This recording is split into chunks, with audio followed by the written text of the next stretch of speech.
Eu sempre fui a filha do meio. Nem a mais velha, que recebia todo o orgulho dos meus pais, nem o caçula, que ganhava o mimo e a atenção de todos. Desde pequena, eu aprendi a ficar no meu canto, a resolver as coisas sozinha, a entender que, dentro de casa, meu silêncio era mais bem-vindo do que minha voz. Meus pais, Helena e Augusto, eram pessoas rígidas. Tudo girava em torno das aparências. Boas notas, boa postura, boa reputação. E no meio disso tudo, eu, Sofia, era a que nunca se encaixava direito. Quando eu tinha 17 anos, comecei a sonhar em estudar música. Eu tocava violão escondida no quarto, gravava vídeos e mandava pra festivais pequenos. Foi quando ganhei uma bolsa pra estudar fora, em São Paulo.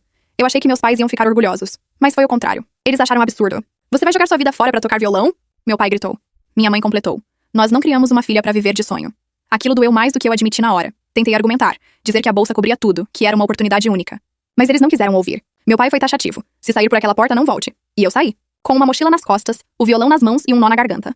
Nos primeiros meses, vivi o inferno e o paraíso ao mesmo tempo. Dividia um apartamento minúsculo com 2 colegas, dava aula de música pra pagar comida e passava noites em claro estudando. Senti falta de casa, de ter alguém pra perguntar se eu estava bem. Mas mesmo assim, pela primeira vez, me sentia viva. Cada nota que eu tocava era um grito de liberdade. Os anos foram passando. Gravei músicas, toquei em bares, em festas, em qualquer canto que me deixassem subir num palco. E um dia, do nada, uma das minhas canções viralizou na internet. A vida mudou. Comecei a fazer shows maiores, assinei contrato com uma gravadora pequena, e quando percebi, meu nome estava nas rádios locais. Foi tudo rápido, intenso e ao mesmo tempo solitário.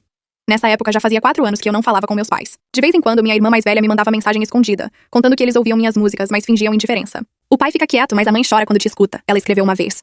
Eu li, fechei o celular e tentei fingir que aquilo não me afetava. Mas afetava, o tempo passou e o sucesso cresceu. Eu comprei minha própria casa, montei um pequeno estúdio e, ironicamente, comecei a dar entrevistas sobre seguir os sonhos apesar das dificuldades. Em uma delas, falei sobre o dia em que saí de casa. O vídeo rodou à internet, e foi por causa dele que meus pais souberam onde me encontrar.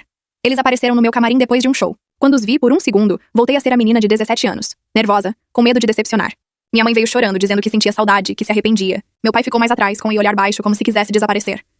Filha, a gente só queria o melhor pra você, ela disse. E eu respondi com um sorriso triste. O problema é que o melhor pra vocês nunca foi o melhor pra mim.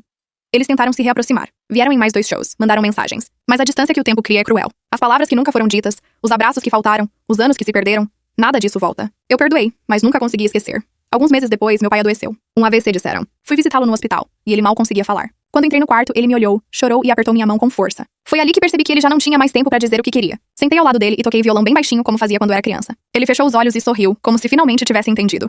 Pouco tempo depois, ele se foi. E quando o enterro terminou, minha mãe me abraçou e sussurrou. A gente demorou demais, não foi? Eu não respondi, só chorei com ela.